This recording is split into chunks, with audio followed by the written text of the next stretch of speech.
What's up people, good morning, hello and welcome to another episode of the India Darshan travel series. I'm still at my hotel. This is the market street down there. Been a little bit lazy lounging around today. So as this is a small town with not a whole lot to do, so I woke up early in the morning, gave my laundry, freshened up a little bit and went back to bed. So woke up just now. It's about close to noon. So there is this Hanuman Temple I found is a very famous temple out here while doing the walk by the Lakhota lake last night. It's just behind the lake on the other side. So we're gonna go there, do the darshan and grab ourselves our brunch. This is pretty much the plan for the day, nice and easy. So let's get started.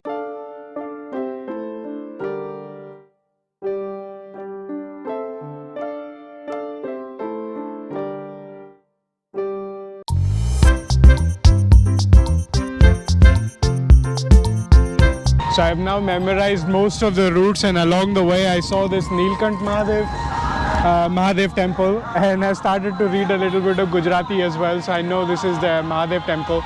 Let's go inside. It doesn't look there's a whole lot of crowd right here, so we can do a good darshan here before we head to the famous Hanumanji temple.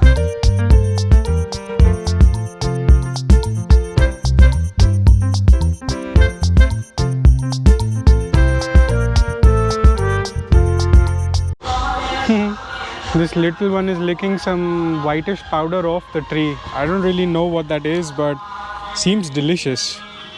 Very busy licking it off.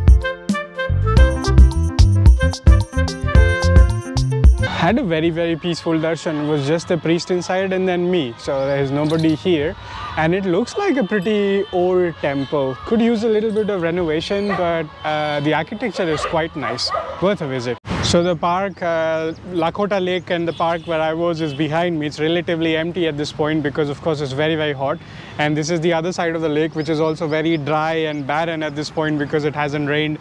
But I think there are some fishes and birds over there, so some people are giving them food, and then there's feeding the cows. But this is kind of like the life of the locals early in the morning, and it turns out into a picnic spot later in the evening.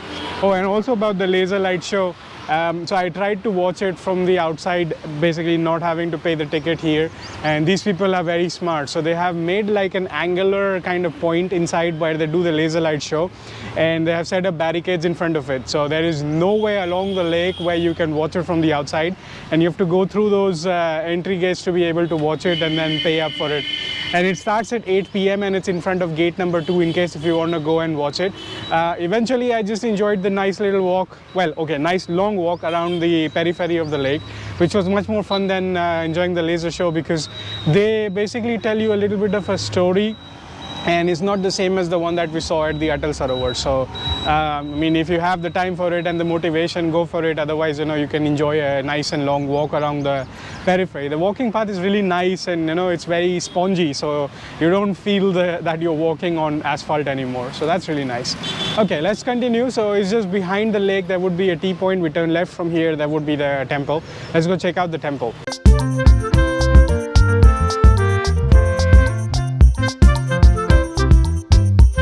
So see those barricades far up front and the ticket window next to it. That's the spot for the laser light show that starts at 8, and I think it's very short and sweet, like 5-10 minutes. So keep an eye out for that if you want to check out the laser show. So this is the back side of the lake that's completely empty. It has a huge parking that's free right now, but even this was packed last night when the sun sets. And right opposite to this, there are lots of eateries around here, where you see a lot of empty space right now because there isn't much to do in the morning in the heat. But in the evening hours, they set up chairs and tables all the way along the street, and there's like so much crowd here that you barely find a place to sit down. I was here last night, enjoyed a nice juice and some chow mein and stuff, like bunch of street food at different places. So it's a nice place to dine at. It's just before the temple.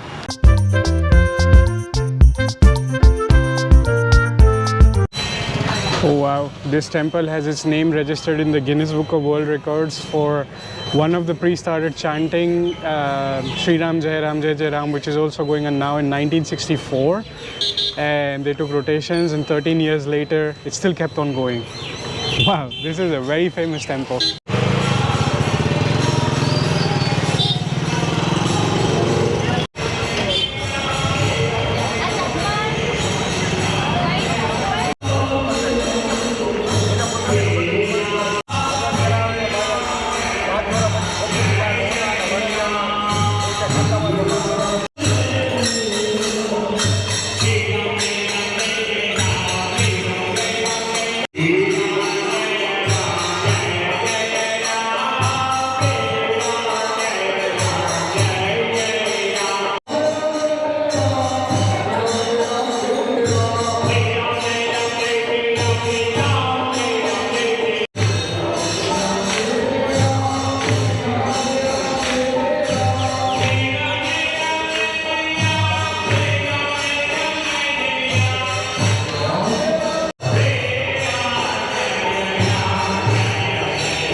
So this temple's name is Bala Hanuman Sankirtan Mandir. So, and then they're still chanting the Akhand Ram's chants.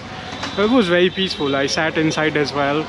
Not a whole lot of crowd because it's very hot right now.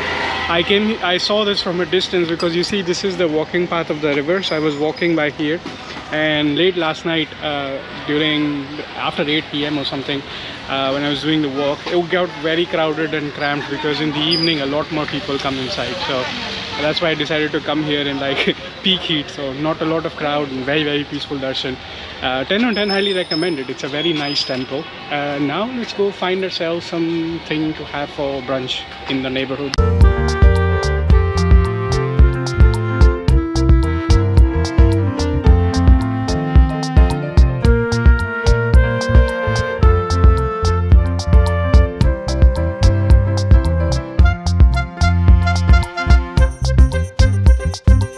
Came into a local street market, and this shop basically is a Surati khaman, but still it's a Gujarati cuisine shop, and my wisdom tooth is starting to hurt now, so can't have very thick crispy stuff. I was planning to have dal pakwan, but the pain is a bit too much, so we're gonna go with khaman, which is nice and soft.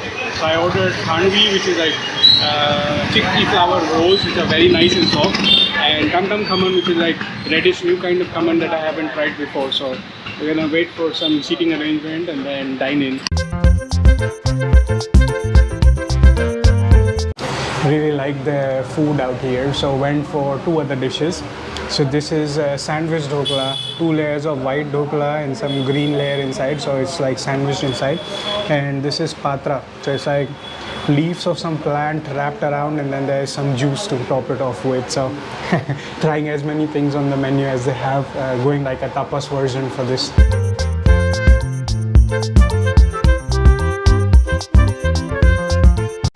Came to another shop to grab myself a lassi and found myself a furry friend. It's a German Shepherd just resting in the shade. Going for mango lassi this time.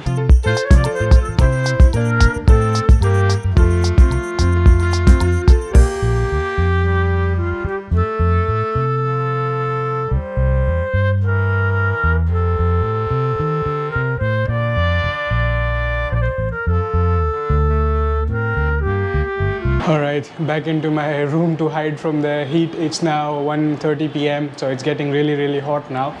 And I'm seeing they're selling ice apple quite a lot here. So I didn't put that in the vlog, but I have a few clips that I'll make a YouTube shorts out of it.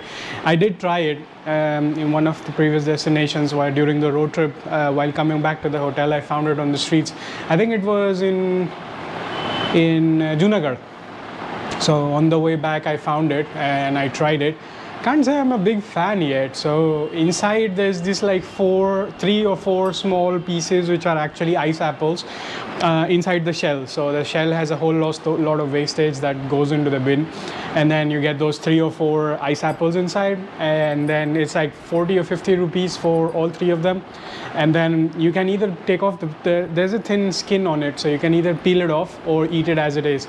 It kind of tastes like a cross between a water chestnut and a coconut. So it's like a jellyish thing with water inside, but it's not super sweet. So not sure if I'm a big fan or not, but anyway, I tried it, and it's a little bit on the pricier side for what's it worth. But there I started finding a whole lot of amras, so I was drinking a whole lot of that. And I asked around a few fruit vendors here. They are selling hafusam from Maharashtra instead of the kesaram, which is indigenous to this area. Don't understand the logic, and hafusam is like 140 rupees a kilo. And we get hafus almost everywhere, so there's no point having that here. But if I find some kesaram, maybe we could do another round of mango party at some point. But for now, just going to rest up and figure out what to do next in the evening, because according to most of the locals, I've seen almost everything there is to see in here. So we'll figure it out. Otherwise, we'll just take it easy and go out for a walk in the market. So see you after a short resting break. Alright, so time for a nice little evening walk. Found a nice port. It's called Bedi Port. But as this is a military area, everything is restricted access, so you can't really get too far anyway. So the hotel owner said there's no point trying to do that. So now I'm looking for a bakery or a snack shop of some kind, so I can grab something to eat, and then we'll just be walking around and see what's there in this market to see.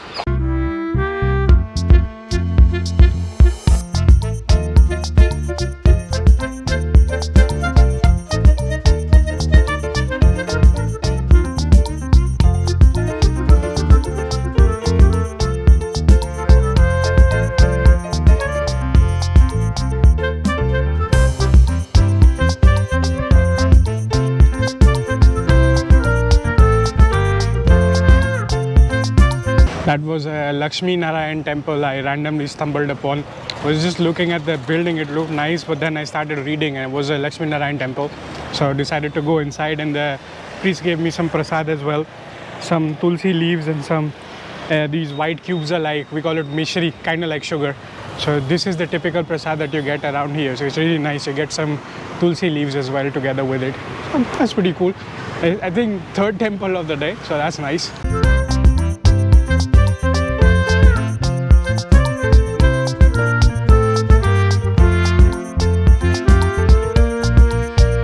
That was nice.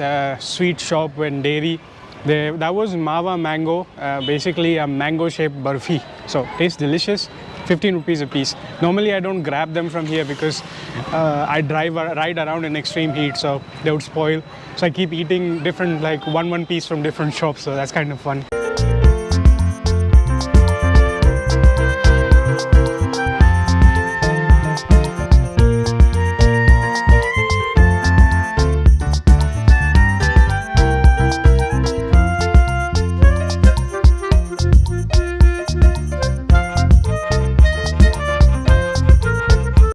So I was at that shop, fresh, cool. With that, my dinner is pretty much sorted. And out here in Gujarat, I found they have two varieties of shakes. One is like a regular shake, and then there is a thick shake. Thick shake is basically the one in which they add ice cream, and it's like literally very, very thick. So this was a very, very super extra duper thick mango milkshake that I had to eat with a spoon. I couldn't even drink it with a straw. It was that thick. But yeah, now just gonna walk around a little bit, digest the food, dinner is sorted, and enjoy the evening. Gonna end this vlog here. This is the Rustic Wanderer signing off, and in the next vlog we'll be on the move. So see you again the next time.